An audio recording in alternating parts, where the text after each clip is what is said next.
Bienvenidos a Misterios de Liderazgo, los abogados del diablo, el podcast que desmonta mitos, astracanadas y tonterías sobre el liderazgo, presentado por Juan Carlos Cubeiro y Jaime Guibelalde. Saludos misteriosos a los amantes del liderazgo. Saludos misteriosos, Jaime. ¿Cómo estás? Pues estupendamente, Juan Carlos. Hoy vamos a hablar de un tema peliagudo. ¿Ah, sí? Sí. Sabes de qué vamos a hablar, ¿verdad? Me imagino, pero cuéntanos. Bueno, de egos, vanidades y liderazgo, que es un tema, pues en fin, los que estamos acostumbrados a mundo corporativo, pues es verdad que es algo que se ve con más frecuencia de lo que nos gustaría. Y todos tenemos un primo, un cuñado que también Incluso nosotros mismos seguramente en algunos momentos también hemos descarrilado. Efectivamente. Es algo que puede pasar. Hay una frase que me encanta, creo que es de un escritor del siglo XIX, que dice que hay que dejar la vanidad a los que no tienen otra cosa que exhibir. Wow.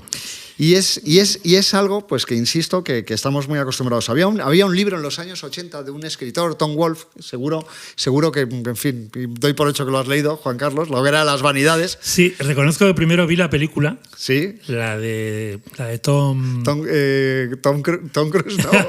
Tom Hanks. Tom Hanks. Sí, exactamente. A lo mejor era una versión. Es que son Tom varios, Cruise. Tom Cruise, Tom Hanks y Tom Wolfe, que es el escritor. Exactamente, Tom. Pues, y primero vi la peli y luego leí la novela, sí. Sí, la novela reflejaba muy bien pues esto de las vanidades y lo que sucede, pues una compañía contaba la historia de un broker, pero es verdad que convivimos habitualmente con la vanidad en los entornos asociados al liderazgo, a jefatura. ¿Qué papel juegan las empresas la vanidad, Juan Carlos? Bueno, a ver, yo creo que primero deberíamos dar un paso atrás, Jaime, en lo que es el ego, porque se habla mucho del ego y de la vanidad. Ajá. El ego creo que es un concepto freudiano, cuando habla de ego, superego y el id, ¿no? El id Sí. son los instintos o los deseos, que era lo que a Freud le podía interesar más, sobre todo en el estudio de la neurosis. El ego era la identidad que cada uno configura, cada persona, y el superego, superyo, son las reglas, las normas éticas, morales con las que convivimos en sociedad, ¿no? Entonces, un ego saludable, como diríamos hoy en día, sería un sano equilibrio entre los instintos y deseos personales y las reglas sociales.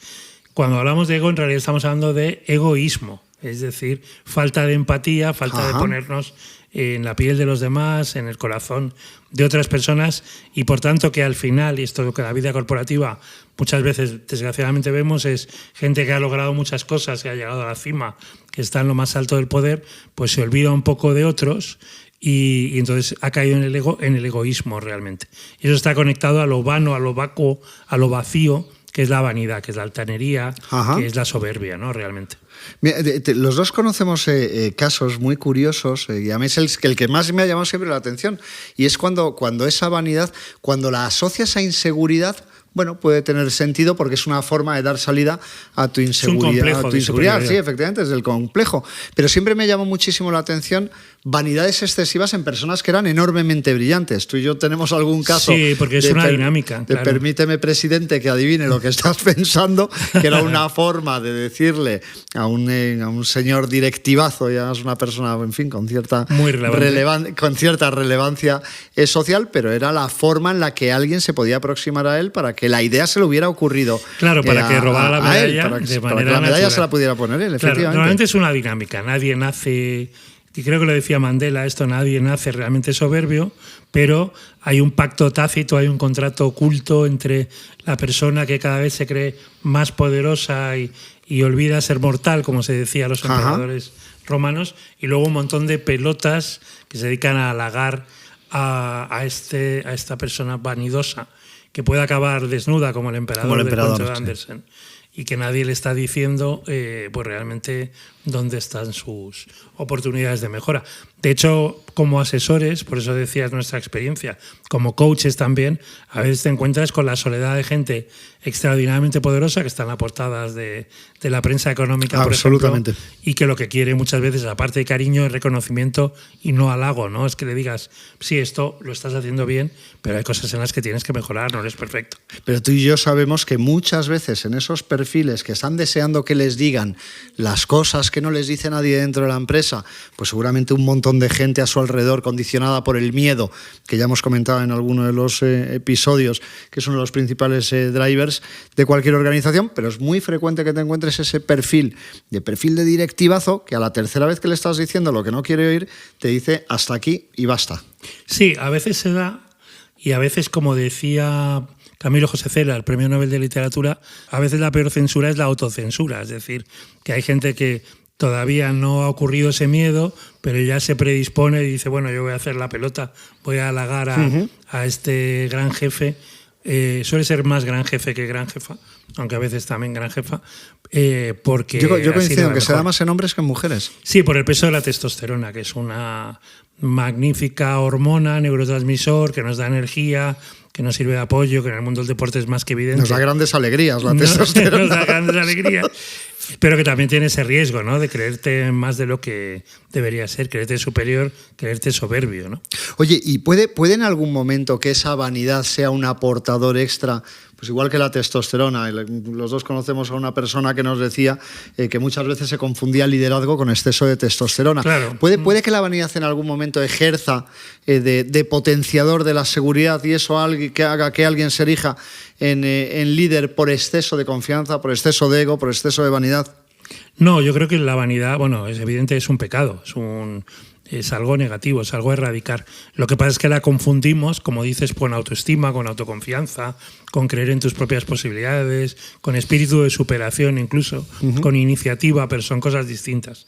La humildad nunca hay que perderla, por mucho que fomentes la visibilidad, por mucho que fomentes el trabajo en equipo, por ejemplo, el logro de resultados, y la vanidad hay que desterrarla. Y la paradoja es que la gente que suele ser humilde trata de ser todavía más humilde, y la gente que está en un momento de su vida en la que es vanidosa, pues lo que pasa es que la gente se aleja de él o de ella y le deja en la soledad de su vanidad.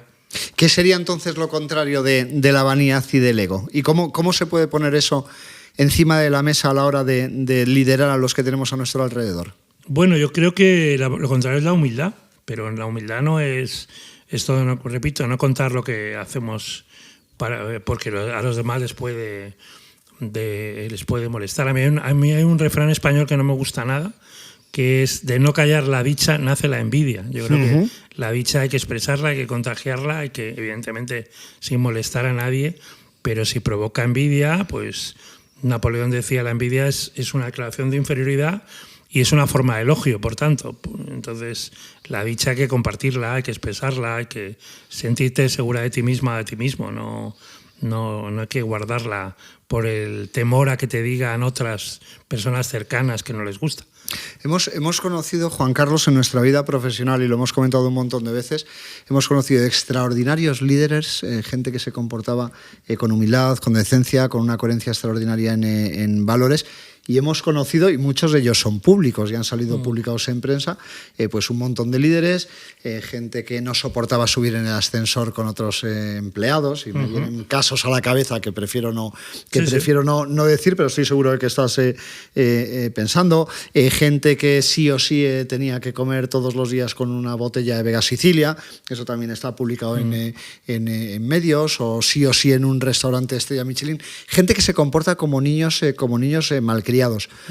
¿Cómo crees que podemos convencer a nuestros oyentes de que es mejor comportarse con normalidad, con sencillez, dejando el ego a un lado, mostrarse humilde, escuchar a los demás? ¿Qué les aporta y cómo les convierte en mejores líderes, además de mejores personas? Bueno, tenemos que ser muy cautos, Jaime, porque uno cambia si quiere. Y entonces tiene que querer.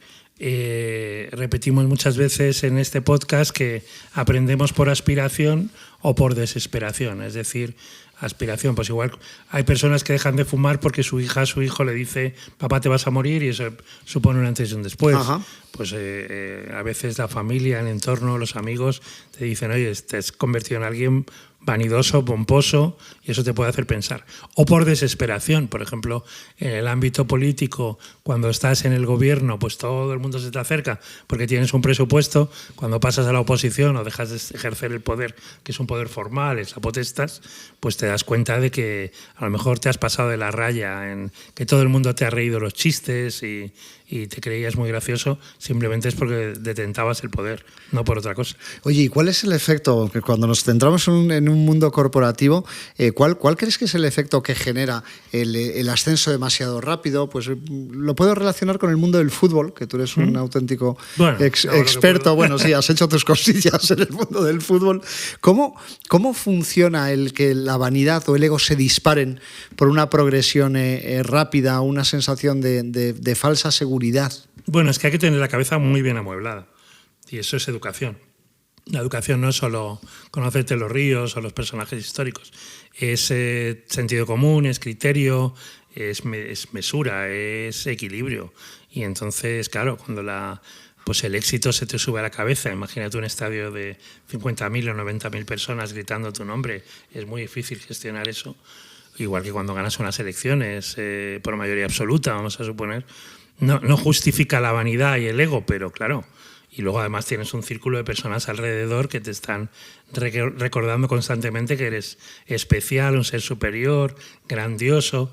Entonces, bueno, por eso también conviene tener a alguien que te baje los humos y que te diga, bueno, pues tampoco es para tanto. Me gusta de Tom Peters, creo que no lo hemos dicho en el podcast, una historia que él contaba hace años de un campeonato de lanzadores de monedas, ¿no? Entonces se presentaban... No conozco pues, los lanzadores de monedas. Pues imagínate 250 lanzadores de monedas cara o cruz, 125 le sale cara, ¿no? Segunda ronda, pues a 62 le sale cara. En la tercera ronda a 30 le sale cara. En la cuarta a 15 le sale cara. En la quinta a 7 le sale cara. ¿Sí? En la otra a 3 le sale cara. Y en la novena y última ronda solo a 1 le sale cara, que ha sacado 9 caras seguidas. Y ese escribe un libro sobre cómo conseguir sacar caras en las monedas en los campeonatos de lanzamiento. Bueno, pues muchas veces es el contexto el que te ha ayudado, es la providencia, es la suerte, como lo queramos llamar. Sí, la suerte existe, la suerte es un porcentaje importante de lo que nos sucede en la vida. Te tiene que pillar trabajando, evidentemente, tienes que esforzar, tienes que aprender, pero bueno, no nos creamos más de lo que hay. Oye, Juan Carlos, entonces con todo esto, ¿cómo operan el complejo de inferioridad y de superioridad? Sobre todo el suplejo, más que el complejo de inferioridad. ¿Cómo operan todo esto? Bueno, los complejos son desigualdades, es decir, si buscamos un equilibrio en el liderazgo, el de inferioridad, o hemos hablado alguna vez del síndrome de la impostora, creerte lo que has conseguido, y esto... Bueno, pues desde el coaching o alguien que te conoce y te quiere bien te puede ayudar a decir, mira, estos son tus logros. El complejo de superioridad es apuntarte medallas, como hemos dicho, o creerte cosas que exceden de tu logro. Realmente. De lo que te toca. Claro, pero entonces, bueno, creerte que el mundo gira en torno a ti, a tu alrededor, y bueno, pues ahí también es bueno disponer de alguien que te pueda hacer de espejo y que te demuestre, oye, que la realidad no es tan súper fantástica e ingenua como te crees. Yo sobre esto, con un grupo de amigos, siempre comentamos que el refrán de que a todo cerdo le llega su San Martín debería ser eliminado del refranero, porque muchas veces no llega a suceder nunca.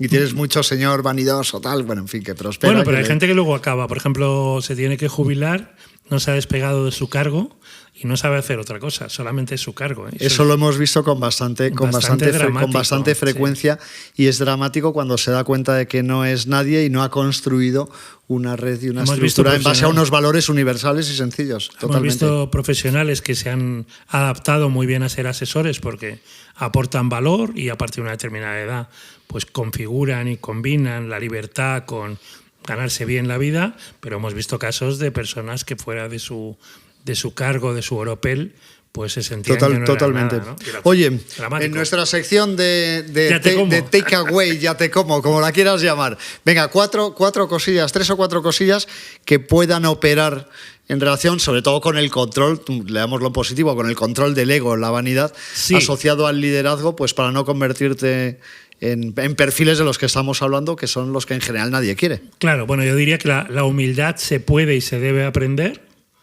Es estarás conmigo en eso, Jaime, es decir, ¿qué es la humildad? Viene de humus, de la tierra orgánica, por tanto lo que se cultiva, aprender a cultivar aficiones, aprendizajes, no pensar que ya lo sabes todo.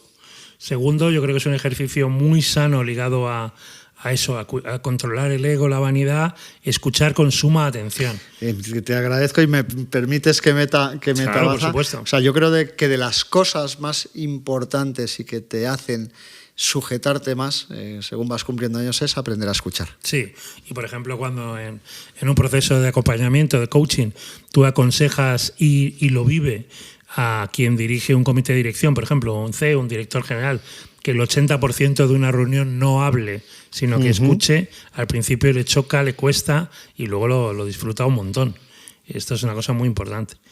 Y luego ligado a ese aprendizaje y esa escucha atenta, pues lógicamente ser vulnerable en el sentido de, oye, no somos perfectos, nos hace mucho más cercanos, más humanos, mejores personas decir, mira, esto se ha logrado, lo hemos logrado, pero también decir, hemos cometido errores y de los errores aprendemos. Totalmente. Esto es importantísimo.